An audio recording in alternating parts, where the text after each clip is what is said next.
Hi, welcome to Barb's Bookspot.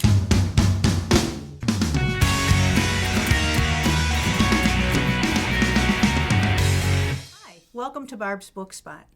Today I've chosen some books to share with you that will allow us to talk about empathy. I think when we pick books for children, we want them to be able to see themselves in the book, and we want them to understand that they have a point of view and others may have a different point of view. But empathy takes that one step farther. And in order to talk about empathy, you need some well-developed characters, you need some people that are making decisions, you need some occurrences that maybe you're not quite sure what to do something about. I think empathy is important. It's important for kids to learn, but it's a little harder to get into if it's not coming naturally. So I think these books will be a great help for you if you want to talk about that with your students. Besides that, they're just great stories anyway. The first book is called This Is My Dollhouse. It's by Giselle Potter. I'll just hold up the book so you can see. It's published by Schwartz and Wade, which is a division of Random House. And these are all 2016 books today. But I want to show you the cover of this book. It looks the same on the outside, but you get a bonus because when you open up the cover, you get the directions of how to make a dollhouse out of a box, and it's got some suggestions for making furniture, maybe make a little stove by coloring circles on a wooden block, or cut up some string to make something that looks like rice or noodles. So the whole cover itself is a little treat, a little extra bonus that you get from the book. Our little girl in the book doesn't have a name. She has a friend named Sophie, and I would guess the girls are about maybe 7 or 8, something like that.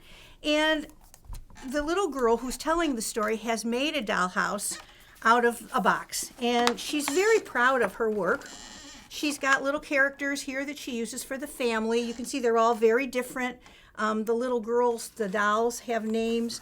They're named Lucy and Lola, and they have maybe ribbon or something that makes their clothes. She's got a little mouse as one of the characters that lives in the house, and she makes everything. This is her play. She loves her house. She doesn't see a box anymore. She sees a family and a dollhouse and a whole range of adventures. Now, when she goes to her friend Sophie's house, Sophie has a dollhouse too, and it's purchased from the store. We get a sense that maybe Sophie's family has a little more money than our narrator, but we don't know. It's never said. But look at the characters. They look very realistic.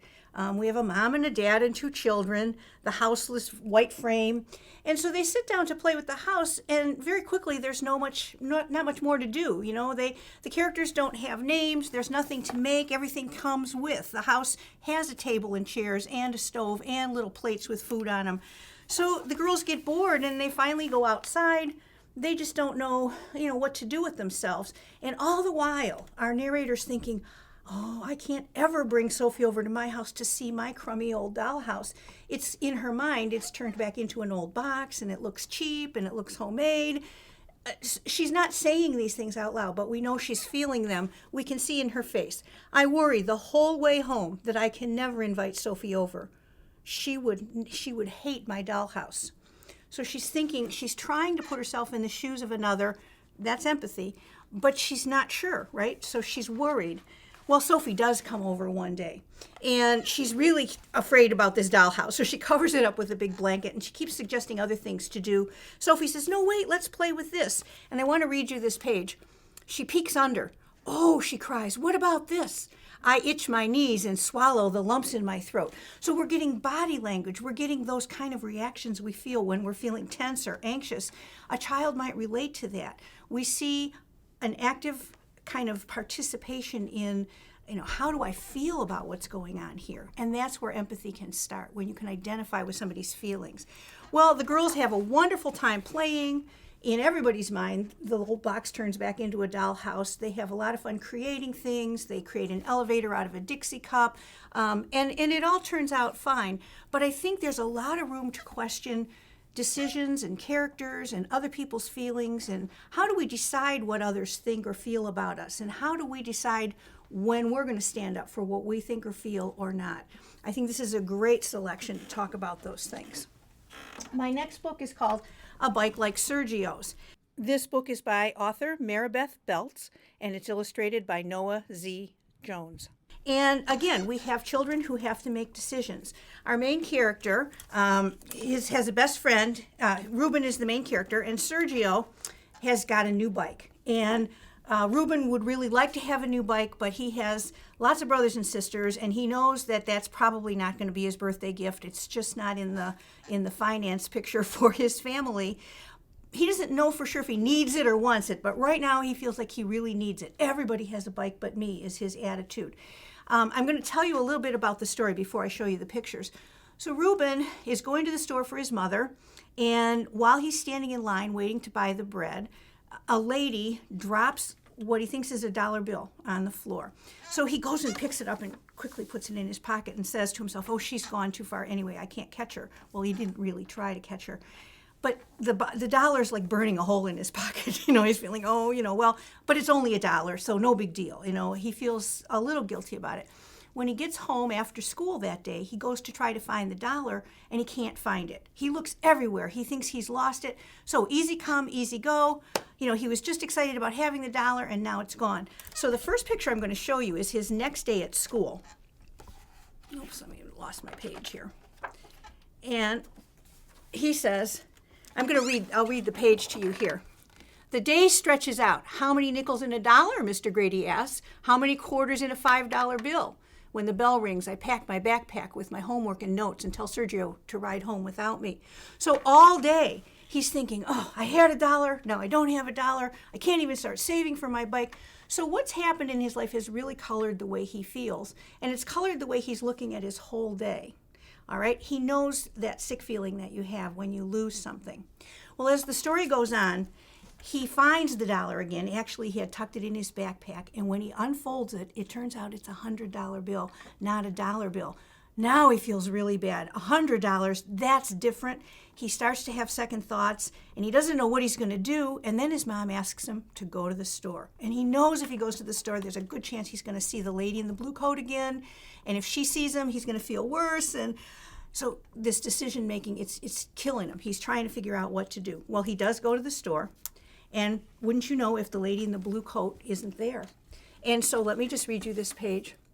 I breathe fast, and the words bust loose like they've been waiting. The lady says, yes, she lost $100, and she's been looking since. And then she tips her head, why? And I unclose my fist, and I say, here it is. And then over here, she takes it and thanks him and calls him a blessing. I want to read you. This is my favorite line in the whole book. He says, Reuben says, I am happy and mixed up, full and empty, with what's right and what's gone. Empathy's messy. It's not an easy thing. When you try to put yourself in somebody else's shoes, you try to do the right thing, sometimes it's not the easy thing. And sometimes you have sad feelings and happy feelings at the same time. I just think this book is a rich opportunity to talk about all of those feelings that we have, about all of the ways we can perceive a character or a situation. And that one is a treasure. My next book, The Three Loosies, is a little different. It's by Hayan Charara, and it's illustrated by Sarah Khan, and this one's published by Lee and Low Books. This book is set in Lebanon. Our main character, Luli, he lives in the fields, in the rural area in Lebanon. This is an olive tree, and he has his 3 cats. He has Lucy the fat, Lucy the skinny, and Lucy. Not a very creative namer, but those are his cats, and he loves them. He loves playing with them, and sometimes they fight and scrap, but they all get along, and everything's fine. The family decides to go visit the grandparents in Beirut, which is a city, so it's a long car ride. He makes sure the cats have plenty of food and water, and off they go to the city. The hustle and bustle is exciting, and they visit the grandparents, and they're ready to head home, and they're halfway home, and they realize that those are bombs falling, and there's flashes in the sky, and they can hear the bombs in the distance, and they can't go home. They have to turn back and go back to stay with Grandma and Grandpa in Beirut. It's not safe to go home. They end up staying at Grandma and Grandpa's for over a month. I think it says 35 days. They huddle in the basement. Notice the darkness. Our pictures are getting gradually darker. The whole tone of the colors that are being used is setting that feeling. They're scared. They're in the basement. Louis hears his parents and the grandparents arguing and fighting over whose fault it is and what's going on, and he doesn't know any of that. He's worried about his cats. What's happening to them? What if they get bombed? What if the house burned down? He has no idea, and he's too afraid to even ask the questions of the adults. Finally, one day he yells at him and says, "You're acting like children, stop arguing," because he doesn't know what to do with all of this. This is the scene where he corrects them, and they actually laugh for a minute. But there's not much laughter in this household. Well, eventually, they do get to go home. The war is over, and they head back home. And they find that most of their area is devastated. It's in ruins. He hurries back with his family to his own house. His own house isn't that bad, but the cats are nowhere to be found. And finally, he finds one cat and then the other. He sees them crawling out of the basement, but the third cat never does come back. And so in the end, we see him sitting and thinking about loss. He's thinking about the fun he had with his cats, about grieving. There's room to talk about fear. There's room to talk about blame and what do you do when you have questions and no adult is available to answer. I think lots of room to talk about putting yourself in another's shoes. And these days, a child like Luli might be in our classroom or in our school as a refugee or as someone who's come from a country where they've experienced war. And to be able to understand how that young person might be feeling is very important for, I think, the other classmates and the other students in the building. And my last one, this is just more for fun, but I think it has a point to make on empathy too. They All Saw a Cat by Brendan Wenzel, and this is published by Chronicle Books. I'm going to take this cover off too because you can see sometimes the cover on the dust jacket is different than the cover inside the book, and I always like to check and see what's going on. I also want to show you the end papers of this book. It's kind of hard to tell what that is. It looks like it might be fur or grass or something like that. I'm assuming fur because this is a cat. What we get are various impressions of a cat. So the book starts out with a catchy little refrain, now let's call it, that comes back again. The cat walked through the world with its whiskers in and ears and paws, and the child saw a cat. Now we go on from here, about every 3 or 4 pages that refrain comes back again, and then in between we get, and the child saw a cat, the fox saw a cat, the dog saw a cat, and depending on who's doing the seeing, we get different impressions of the cat. So the first one, take a look at this one. This is, and the goldfish saw the cat from underwater. Then we see, and the mouse saw a cat. Okay, so if you are prey, you see a predator quite differently than somebody like a flea who sees a predator as a food source, right? And we go on through all different animals.